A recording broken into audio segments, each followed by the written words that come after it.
Welcome to part 2 of our conversation with Dr. Alex Mvuka on an important issue, an issue that knows no boundaries, knows no national borders, no territorial sovereignty, a threat to everyone, and that is genocide ideology. Last week, Dr. Alex took us through the historical perspective of this issue across the Great Lakes region. In this part, Dr. Mvuka will break down what we see in the headlines, in the news, what we consume on social media platforms every day, relating it to what has happened previously. Remember, the context is Rwanda marking 32 years after the 1994 genocide against the Tutsi.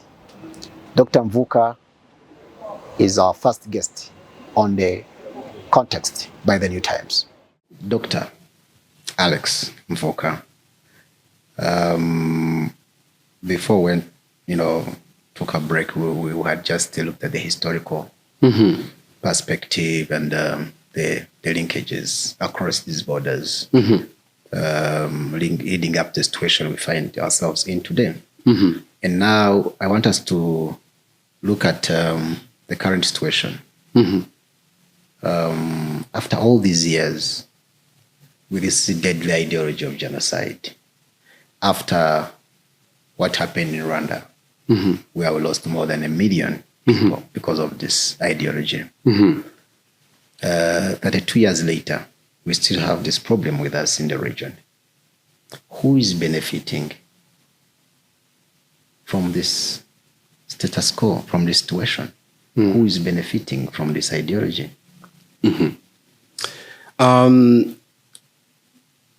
As I said earlier, there are so many layers of the aims, and those aims have some kind of claims and benefits. For the armed groups, they see a Congo free of Tutsis. That is an end. It's an outcome. It's basically aspirations. It's an end in itself. It's an end in itself.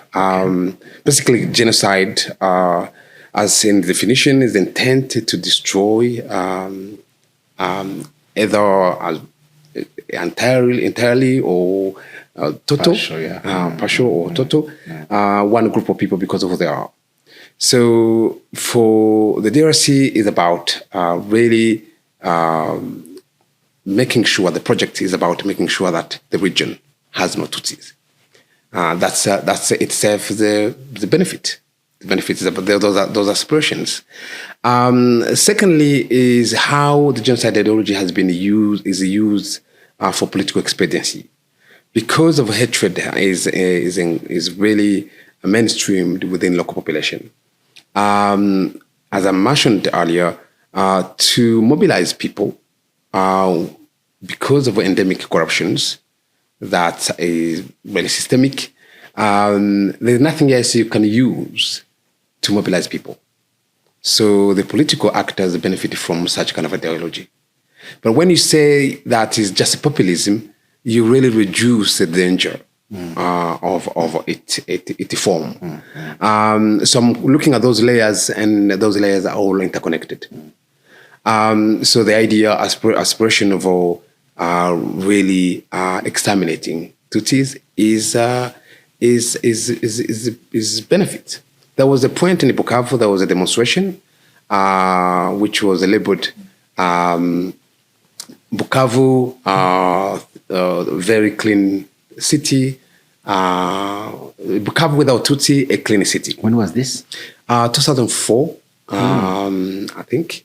And they came up with another kind of slogan of saying in Swahili, hatuchanganyike. So basically, we don't mix with these people. So they had the total elimination of the Tutsi in Bukavu. It means clean Bukavu. A clean Bukavu. That's right. And you can see the whole issues of flooding and how could that happen in an area that's home to the famous Dr. Mukwege. Yes, yes. Somebody who has received the international recognition, Nobel Peace Prize. Again, yes, right in his backyard. That's right. It's a paradox. In fact, Dr. Mukwege himself with his own clinic. When he started in Panzi, it was the base of ex-FAR. It was the base of soldiers, Rwandan soldiers who fled to Bukavu. So Panzi was Panzi existed before. Yes. Dr. Mukwege shot to international prominence. That's right. And you're saying the facility he was using, and maybe potentially the equipment there as well. Yes. These were assets that were being used by ex-FAR. Yes, that's right. And genocidal himself perpetrators from Rwanda. That's right. The whole Panzi was occupied by ex-FAR, and they had brought logistics from hospital in Butare. So himself, he was in Remera, and most of people he was treating were FNL. This is a Burundi Hutu group that's extremist against Tutsi. There were FDLR who were operating in the Ruzizi area and being treated in Remera. In fact, his animosity came from the fact that Remera was basically, they got rid of Remera, which is a hub of those militias. Same as in the Bukavu. So all those leaders are embedded there. So that brings me to the role of the likes of civil society actors, religious leaders, some of them, NGOs, some even foreign, because I know you have also done research around the networks that support this ideology. Tell us a bit more about that particular wing infrastructure, yes, that supports this ideology. It is from the local population to armed groups to civil society to political actors. So we have 4 layers. All interconnected. Often I say when I'm analyzing governance in DRC, I often say that the people themselves who are really poor are not supported by the government, and yet can be fed rhetorics about genocide against Tutsis. And they will be very, very, very responsive to such kind of rhetoric. Instead of questioning what the government is doing for them. Is it building roads? Is it building hospitals? So the structure, the infrastructure, and I forgot I should have a mention about NGOs as well. Foreign NGOs. Congo is huge. These NGOs, there is a kind of a humanitarian economy. And to be able to operate in the DRC, you have to fit with those rhetorics of hatred. Or at least you have to remain silent. Or you have to omit that you have seen it. Or you have to deny it. Yesterday we've seen a human rights report talking about the bombardment of Minembwe. Not only they have not remained silent about reporting what's going on, they are now they are not omitting a huge piece of information. The report is about denying that there are no drone attack. There's no evidence about drone attacks, which have been evidenced in about 400 bombs every day. But yet, Human Rights Watch cannot talk about them, and they cannot talk about the victims. This is something that they do purposely. Why? Why? They say civilians. If they say civilians, that is ambiguous. They don't want to show that there is a genocide. What motivates them to take that posture, that stand? There is a lot of reasons. Of course, is what I've just mentioned. In Congo, hatred against the Tutsi has become political correctness. It is opposite to the anti-Semitism in Europe. Okay. So in Europe, if you are a journalist, you are political leaders, you are academic, you mention about some kind of denialism of Holocaust, you lose your position. your public credibility will Congo be is the opposite. The Congo is opposite. So if you deny the genocide against the Tutsi in Rwanda, you'll be rewarded. You're upheld by the powers that be. And all. That's right. You'll be rewarded. If you are a political actors who wanted to access government, to be rewarded with the government positions, lucrative positions, you have to show the degree of how much you hate Tutsi people. And people compete, candidate in political election, they compete based on that kind of, I will get rid of them. I will do this. And hence why we've seen almost kind of like a professionalization of killings that involves inflicting suffering in the victim's body. This is a part of that competition. And again, that's the influence of FDLR. FDLR came, even if they found the genocide ideology in the DRC, they came to kind of intensify it, to professionalize it. It's almost kind of say, well, you don't know how to hate, in an extreme way. You don't know how to kill.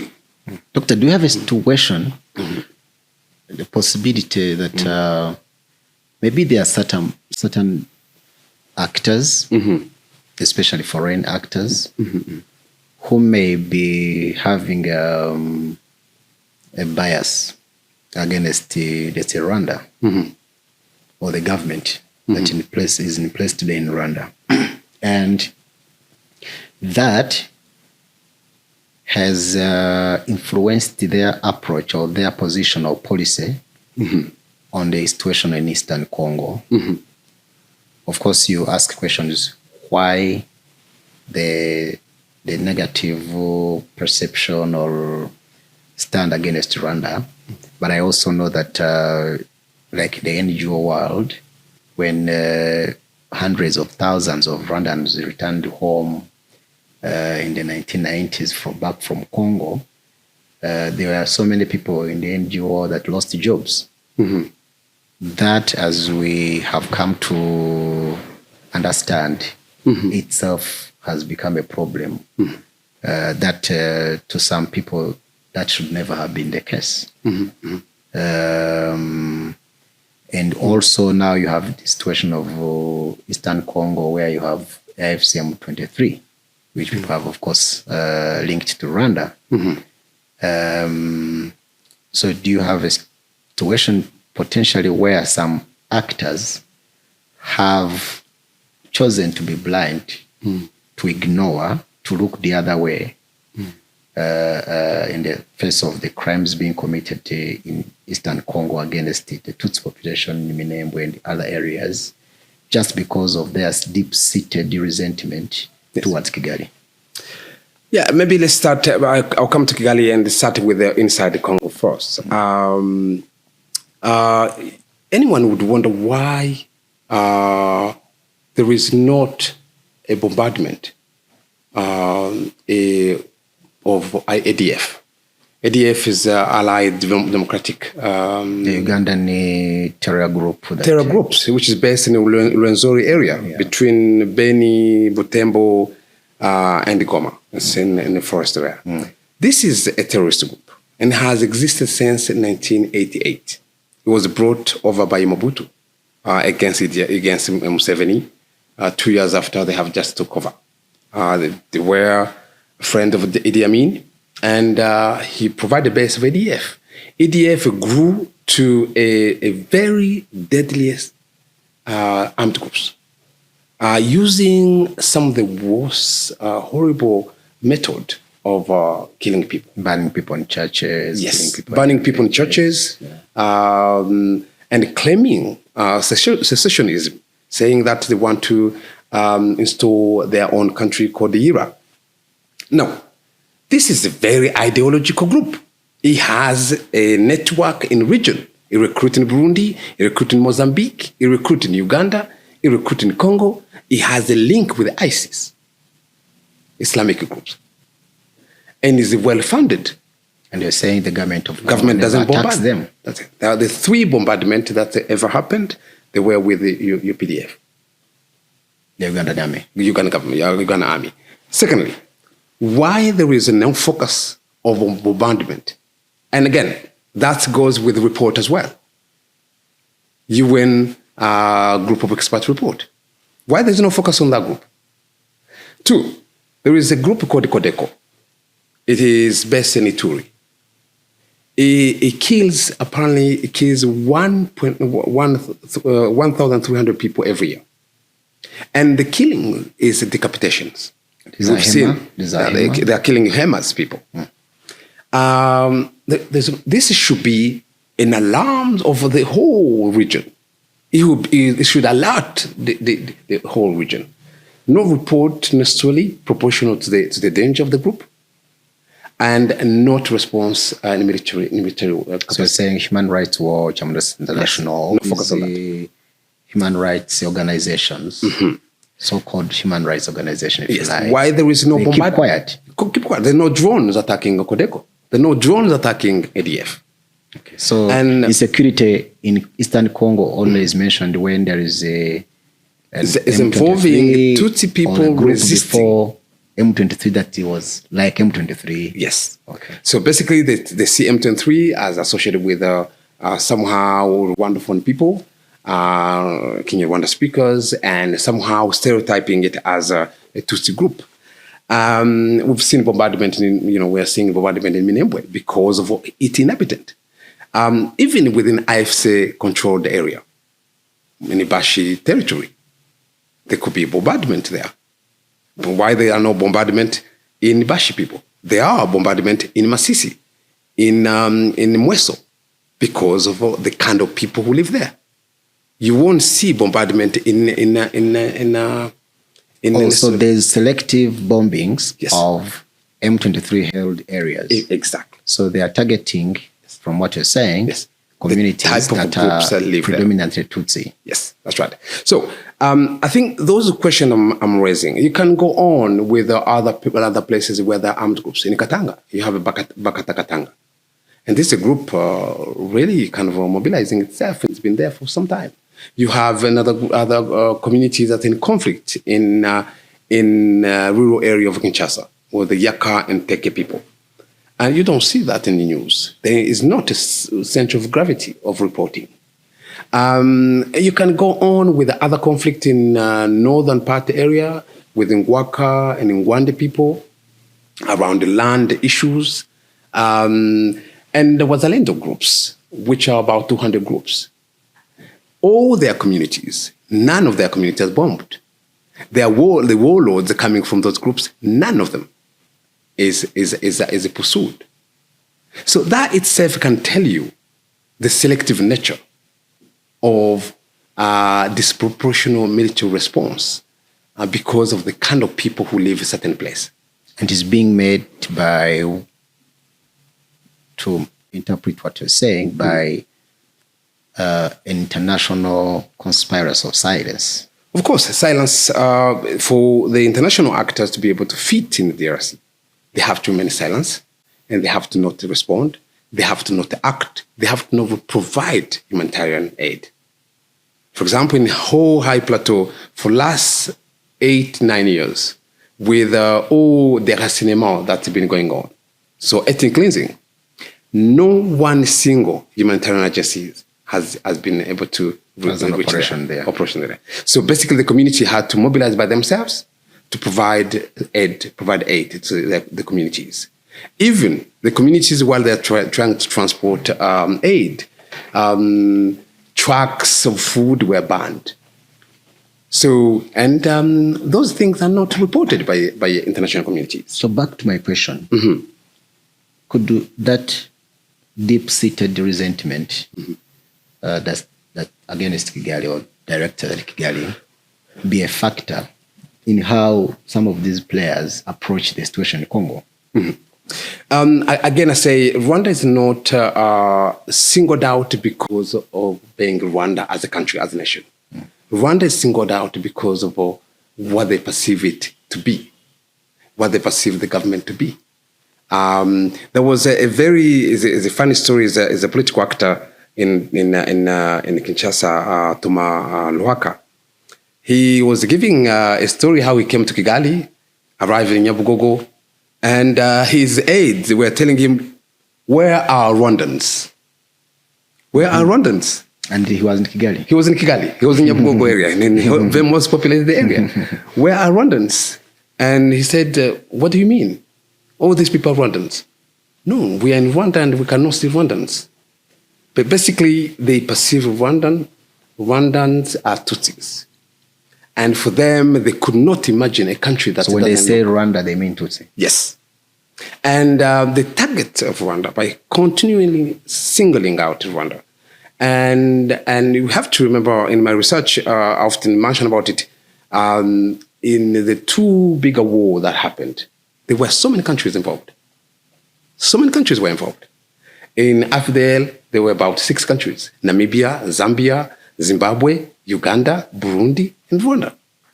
And only Rwanda is mentioned, not because of the country, but because of what they perceive Rwanda to be. And Second War, there's both the war, there were so many countries involved. And today, Burundi is in Congo, have 20,000 troops. Uganda is in Congo. So why there's no report in Congo talking about these countries being involved in Congo? And let's go to even further, much more in Europe or in America. Congo has been really hub over the Cold War politics. America was there. And the whole wrongdoings that came with that. And we know the colonialism. The Belgium that had been there for 60 years. And before that, they were there for 14 years. The natural resources they extracted during that 72 years.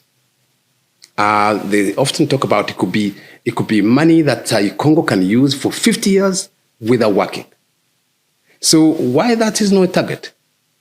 And we know that from my own archival study, I can document that, I can show evidence that when Rwanda was involved in Congo in 1996, there were intelligence evidence that's showing that FDLR was about to attack Rwanda. And Rwanda has done a lot of diplomatic engagement to try to defuse that situation. And ex-Zaire, Mobutu was meeting with General Auguste Bizimungu in Iguadolite. He met with the 4 generals planning to attack Rwanda to continue genocide. So Bizimungu was the army chief before the genocide. That's right. All those elements of what was going on in 1996 are disregarded by international communities. So let's go to the bias of the questions you mentioned about Kigali. There is what you mentioned about NGOs. So the efficiency of Kigali rebuilding itself became a threat to many international actors who were in Rwanda before 1994. How? Basically, for them is a whole racist idea of seeing Africans as people who cannot question it, who cannot ask accountability. These are people, they are primitive people, they are just lower people, they are black people who should not have a system that is accountable. By the time they start asking people like Philip Regents and others, accountability, or what are you writing about?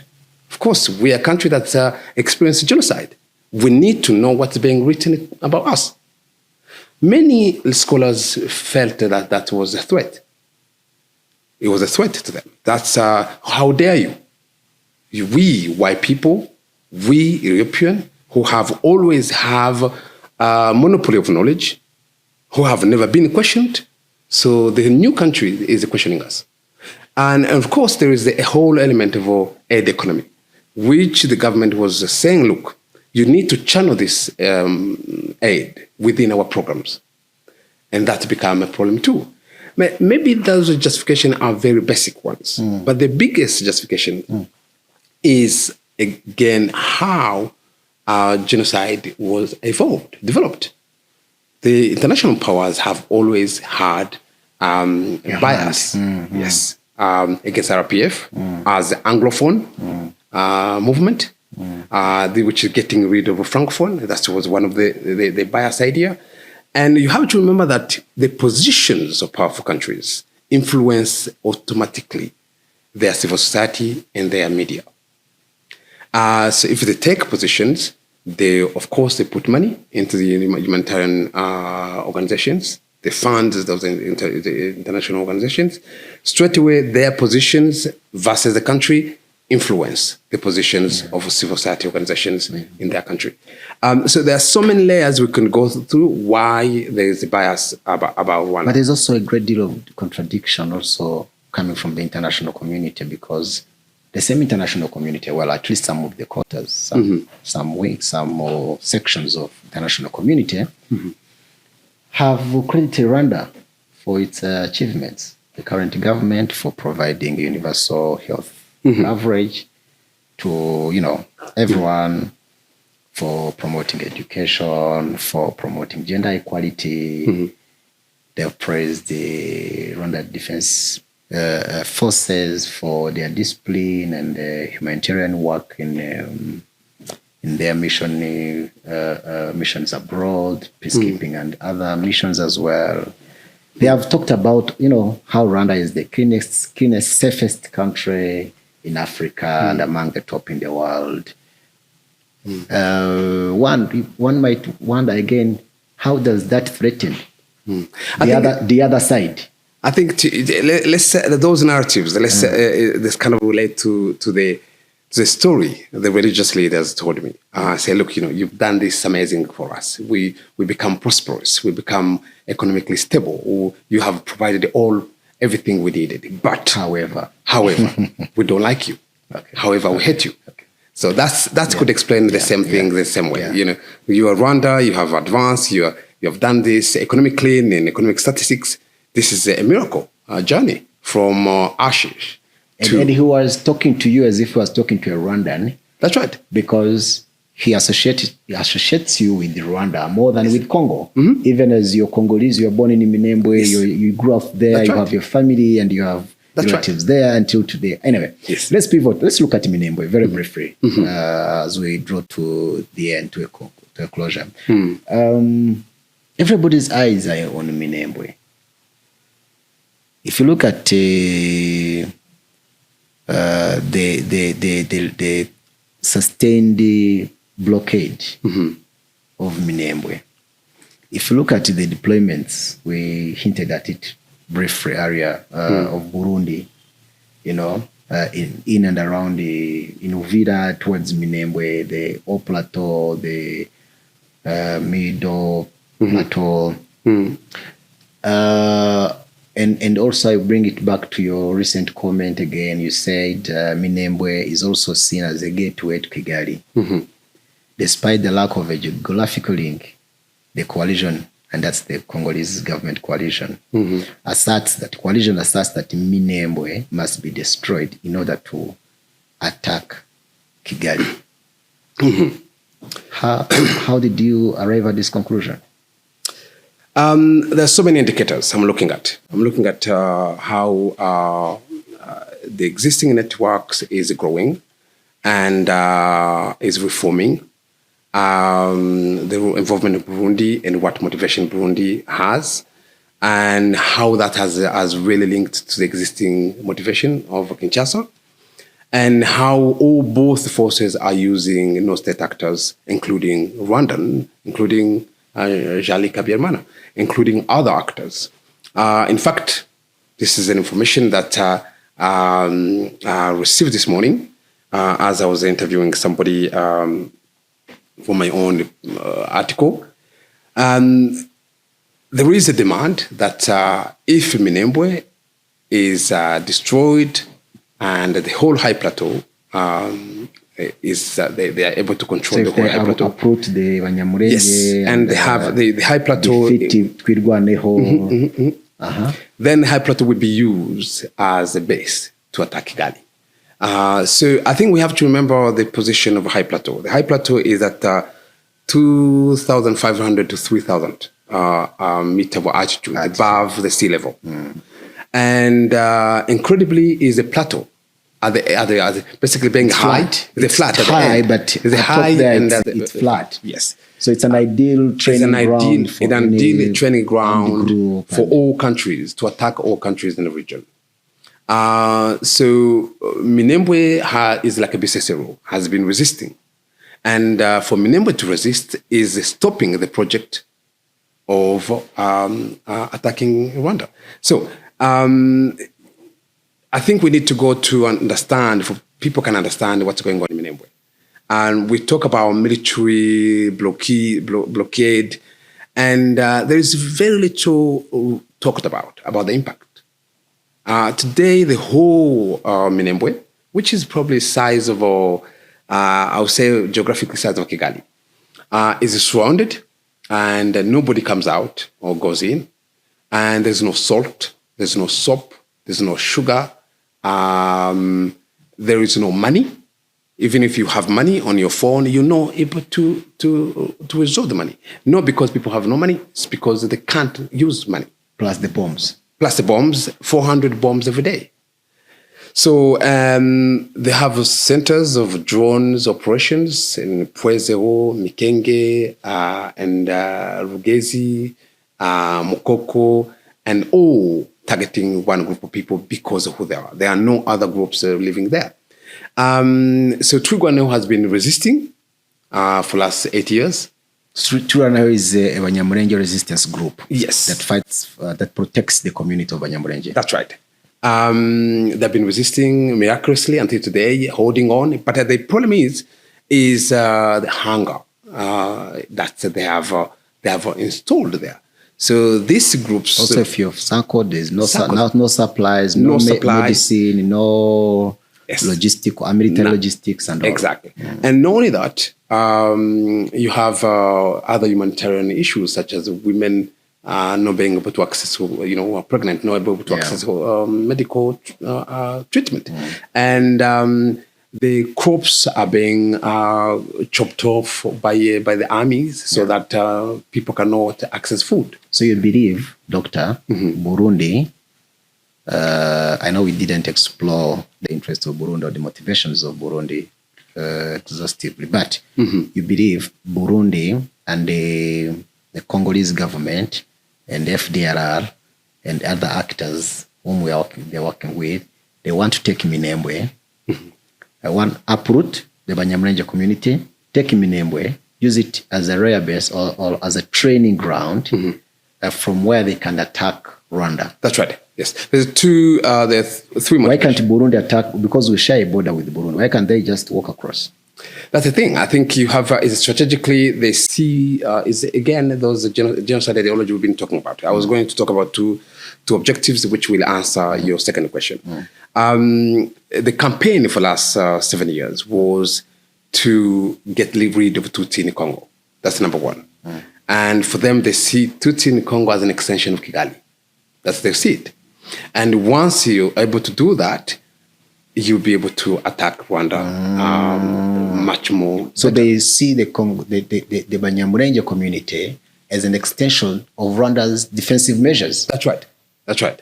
So that's how they see it. In fact, when they talk about, they said to Banyamulenge, when they are really issuing, outcries, they say, look, if you don't disassociate yourself with Rwanda, we will continue to kill you. And what evidence they have to make such a statement? The problem of Minembwe is because of its inhabitant, the identity of its inhabitant. That's one.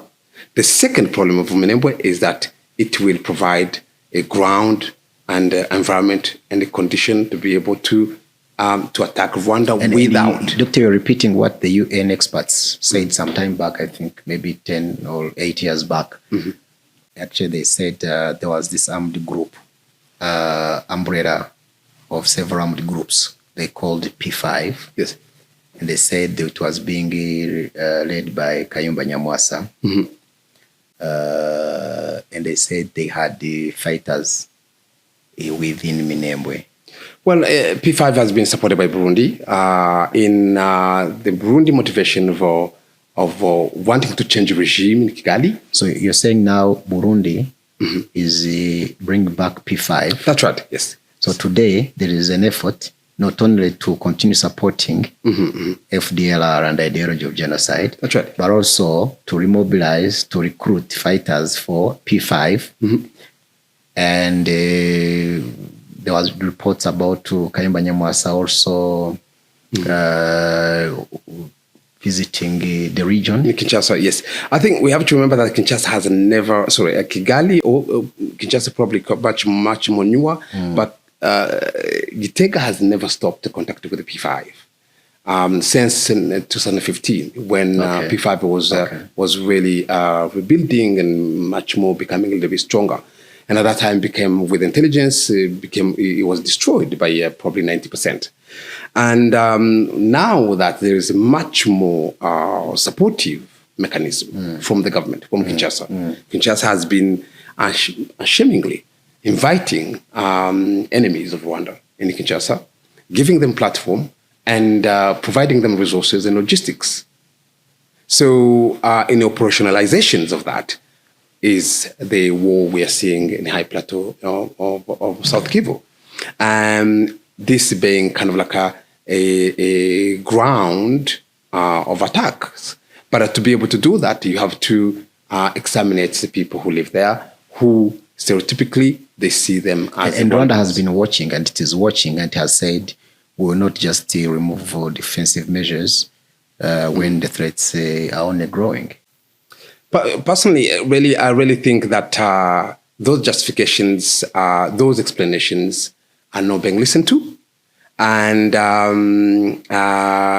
because of Rwanda, its story, its history, where it has come from a horrible history, and the fact that the same ideology is given a platform, given support, it should be something that Rwanda cannot ignore. What more can Rwanda do? I think same as in 1996, Rwanda had an intelligence of what was emerging, what was happening, exactly how Mobutu was mobilizing forces. 35,000 ex-FAR, 85 Interahamwe were in Goma, were mobilizing all of them. More than 40,000 people, 30,000 people who were supposed to be mobilized to go back to Kigali and start a new war. And we've seen the Bachenga situation. The Bachenga situation took 3 years. And that was connected to what Mobutu was preparing. So how the situation today with access to drones, this technological warfare, can be ignored. And there is also duty of stopping a genocide anywhere is part of Rwandan constitutions. And I feel that there is a moral duty to prevent the continuation of the killings that are happening in Eastern Congo. So there are two things here. One is an existential threat from where Rwanda sits. From the perspective of Rwanda, that needs to be taken care of. You just said this is 96 all over again. Mm-hmm. I was in Goma, I think, last year in Feb and in March, and to see how much of military equipment, after Goma was captured, the numbers of soldiers and all these militia fighters that had been amassed on the border with Rwanda, it's mind-boggling. So it is obvious that this was meant to strike Rwanda. The plan was to attack Rwanda, not to fight a small group, armed group like M23. But so that's one part of the equation. The other part that you hinted at is the issue of the responsibility to protect the doctrine. That not just Rwanda should be able to consider using to help prevent or to stop these genocidal killings, but also the rest of the international community, because this was adopted by the UN. Yeah, so I think it must be tough for an observer, somebody watching so close and following so closely like you, seeing how things are playing out, and all that comes out in the media is a story that Rwanda is involved with the M23, because Rwanda has said, we are in coordination. We coordinate with a group that is holding a large territory on our border. That in fact, all across the Rwandan border, there's no way you can avoid cooperating with such a group. in view of the threat that you know that it comes from that region. And of course, as opposed to now looking at the real issues, you're punishing Rwanda for saying, no, we want to defend ourselves, and we will continue to defend ourselves. So from where you sit, of course, there is a problem there. There is what is going on the ground that you have just explained, laid bare. There is what the big powers are doing, the international community. I don't know if the UN still has a say in all this. Now there's the US and its interest as well. So where do you go to from here? I think that the whole legal framework of territorial integrity is problematic. It has to be somehow reviewed, extended. What do you do when you're a nation and you are under threat of your neighbors? What do you do when a country is unable to protect its own citizens? I think it is known only that when it comes to implementation and basically it is applied selectively. Exactly. So the whole RPT responsibility to protect UN legal framework is an idea that if a country is stateless or lawless and fail to protect its people, the international community can intervene. That territorial integrity is no longer is a void. Congo has been named stateless country, has been named lawless country, and we know that the government has been acting actively. It's been actively killing its own people. The same intervention has not been applied to what we've seen in other countries, such as what they said about Libya or Ivory Coast. So the whole responsibility to protect is applied politically in a selective manner. And that's what's wrong with the Congo. And it really leaves Rwanda in a difficult position. Now, this leads me to say something about the whole Rwandan DRC issue. I think reflecting on a limitation of this legal framework, there is almost kind of something that should not be shared out about the persecutions of Tutsi in Congo. It is a claim that Rwanda should confidently talk about, because often Congo blackmail Rwanda. It is not your responsibility. Who has mandated you to protect these people? Well, when you're killing these people, you don't say they're Burundian. You don't say they're Ugandans. You call them Rwandans. You call them Rwandan. And not only that, you deport them to Rwanda. And knowing that, it brings security problems to us. Basically, that problem is connected straight away to our security issue. So we have responsibility, not necessarily moral responsibility. We have governance responsibility and the security responsibility to care about that issue. So Banyamulenge, they are at 200 kilometers from Kigali, from Ruzizi, not even Kigali. Maybe it's about 300 kilometers or more with Kigali.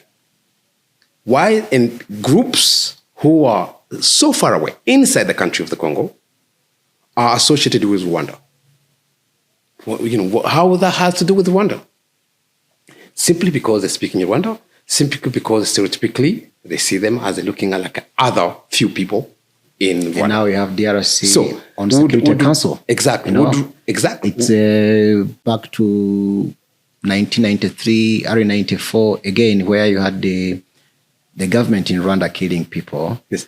But it is on Security Council in the UN General Assembly making statements saying we are actually the ones who are being attacked here by foreigners. That's right. And you have the same now, same scenario playing out. You have Congo in Security Council now, which is saying, no, M23, IFC, M23 are not Congolese. These are foreigners that are attacking us.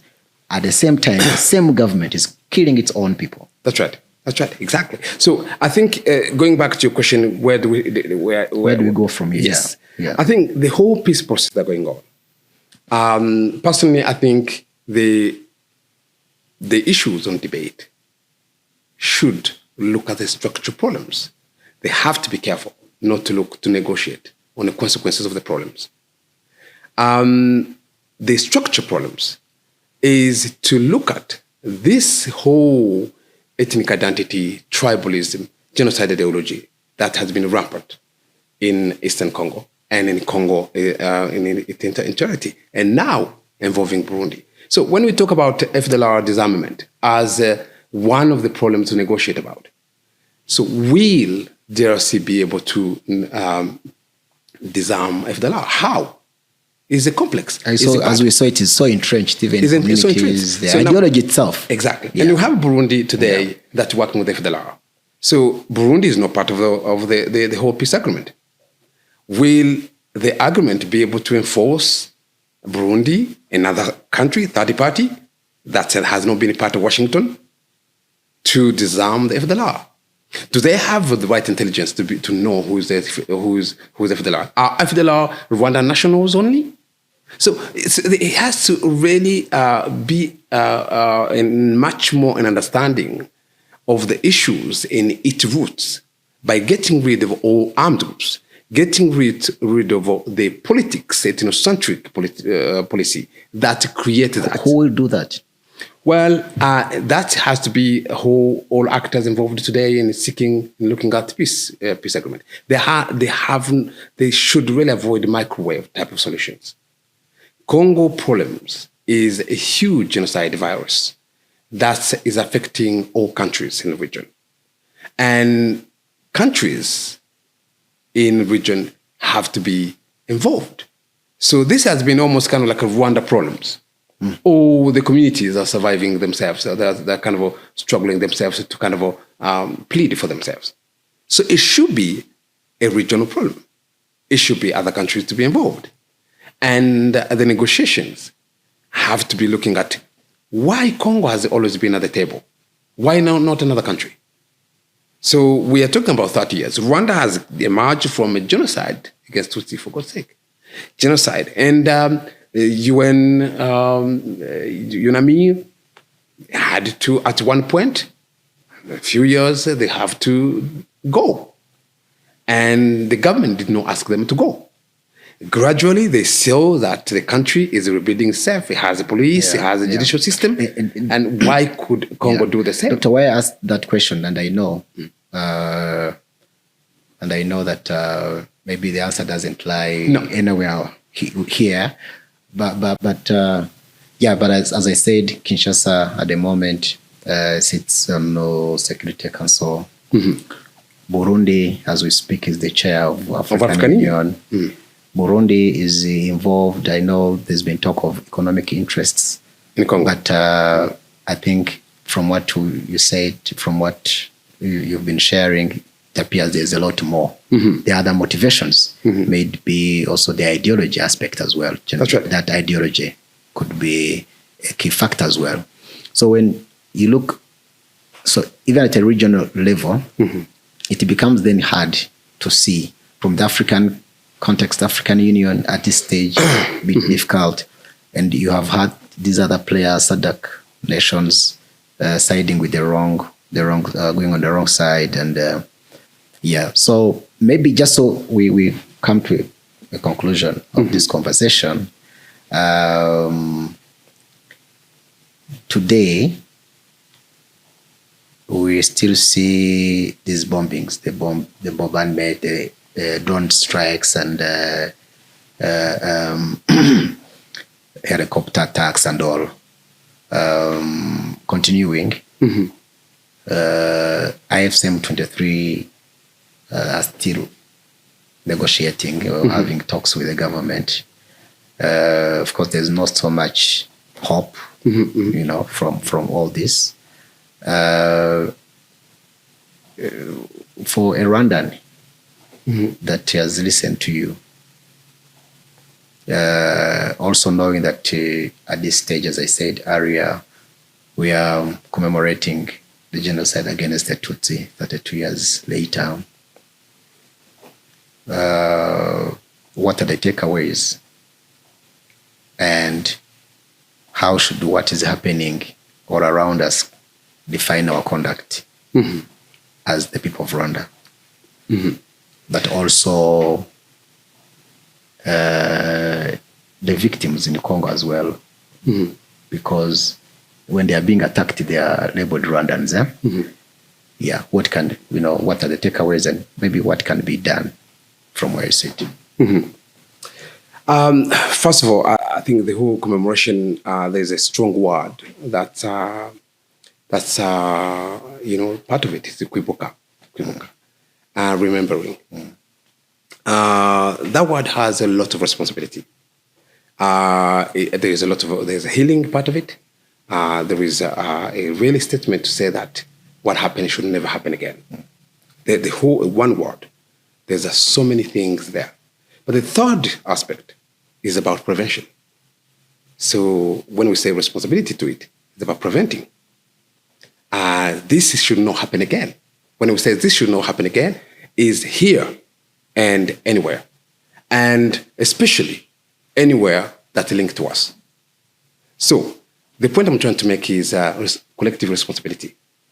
For me, when I'm speaking, in social media, and I'm a little bit shocked that Rwandans have little awareness of what's going on in Eastern Congo.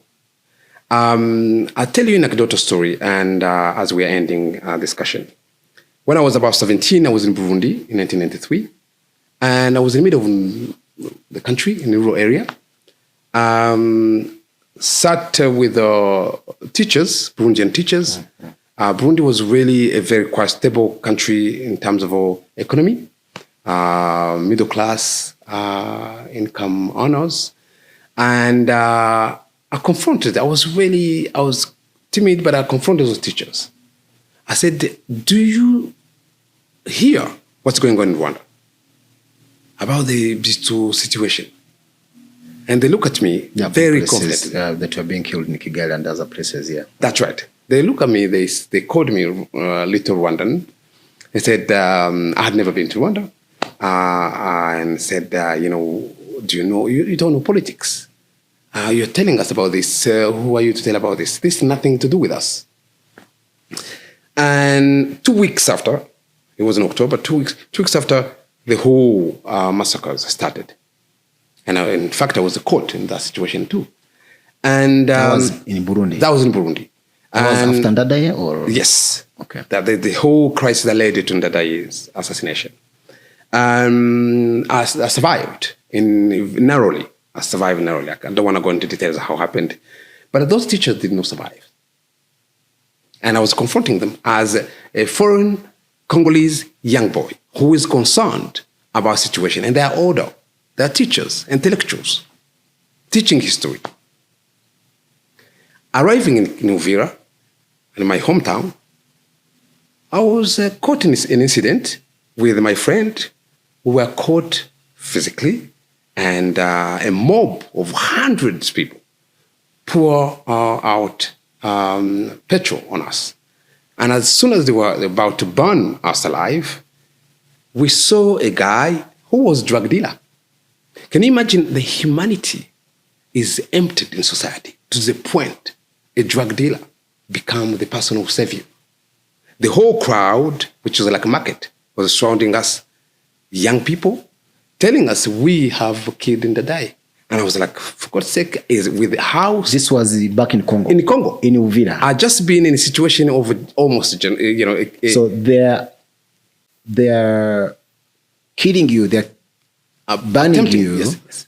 Because Ndadaye in Burundi has died. And exactly what happened. What was happening again in Congo, Eastern Congo, yes, because of what was happening in Rwanda. That's right. So I continue the story. Yeah, come back to and the story, this guy said, look, he hugged us. He came the running. The drug dealer. He said, look, he was high. I still remember vividly, even his face. And the name, I still remember the two names. He came, he said, you will kill me before you burn me before you burn these guys, these young people. And it didn't take too long. Banyamulenge people were deported forcibly to Rwanda, ironically, when the genocide was ending.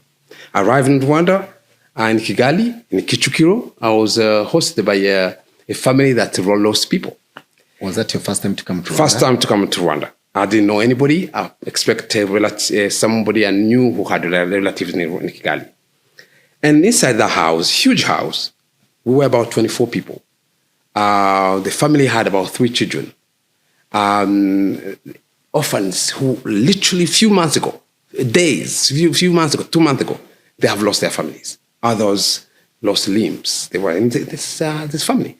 And I saw myself, my situation became significant. And I was comparing to what these people have gone through. And now, that image, as a researcher now, that's what I look at.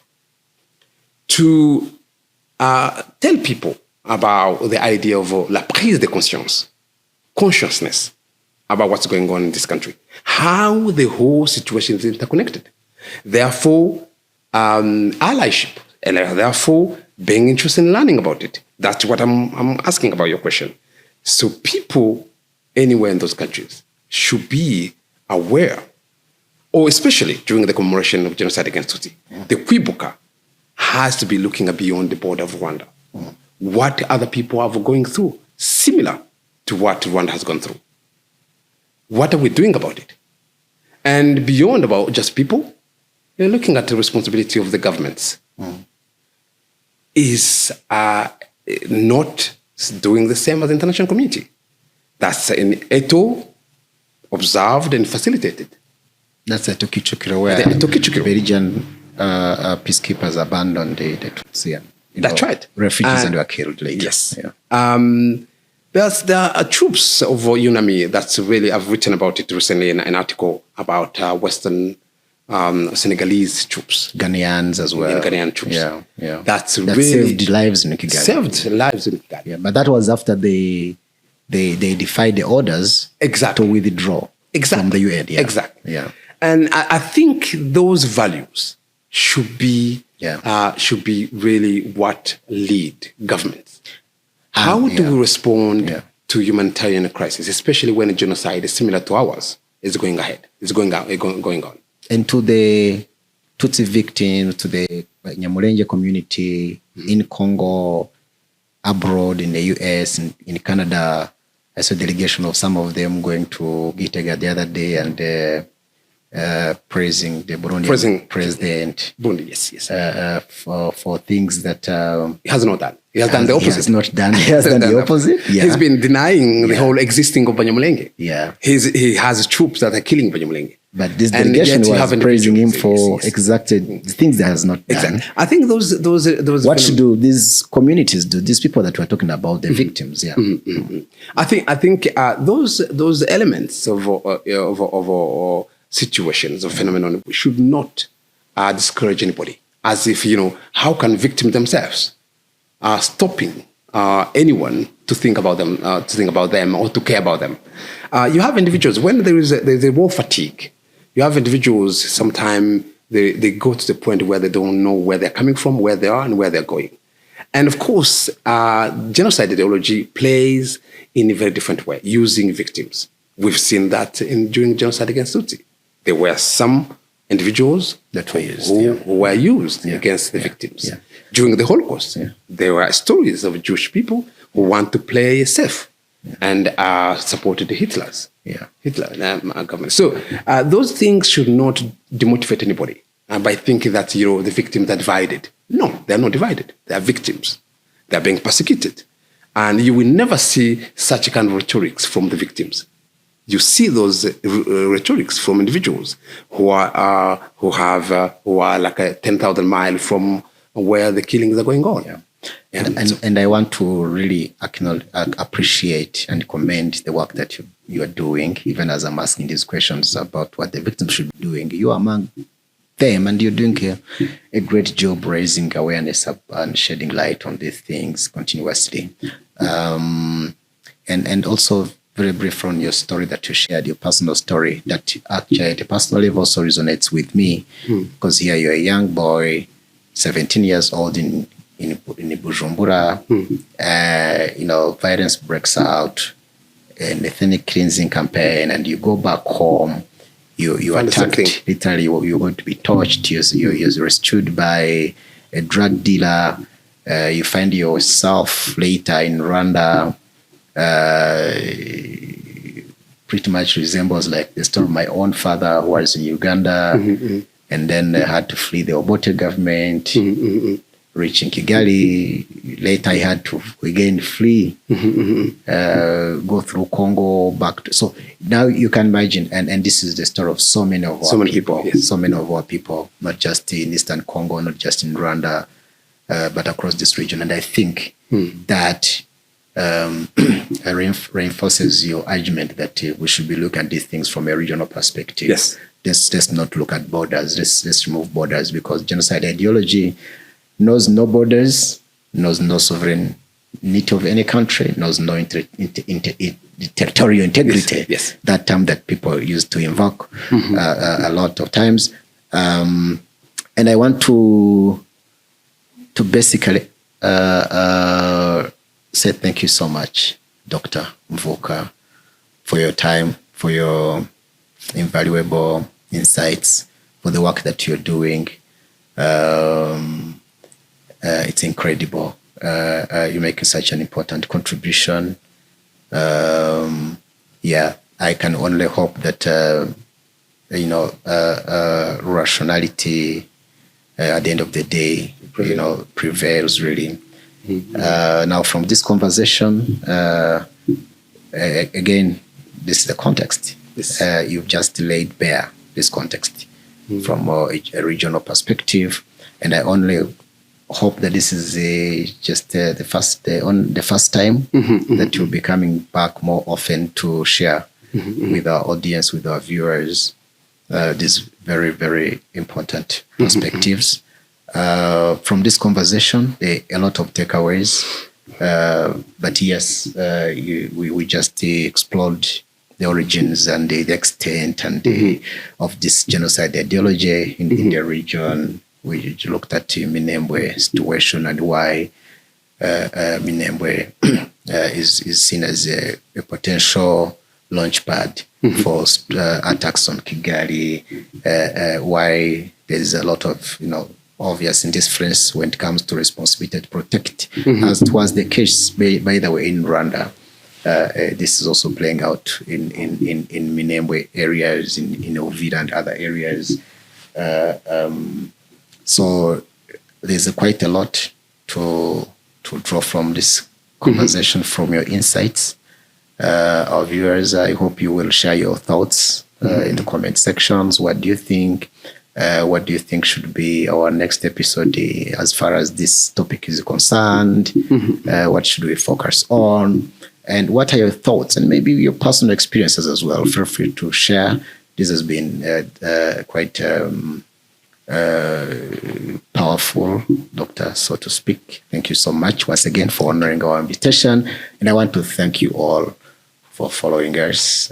Please do share this conversation. Please do engage with this conversation. This is The Context by The New Times. Thank you so much. See you next time.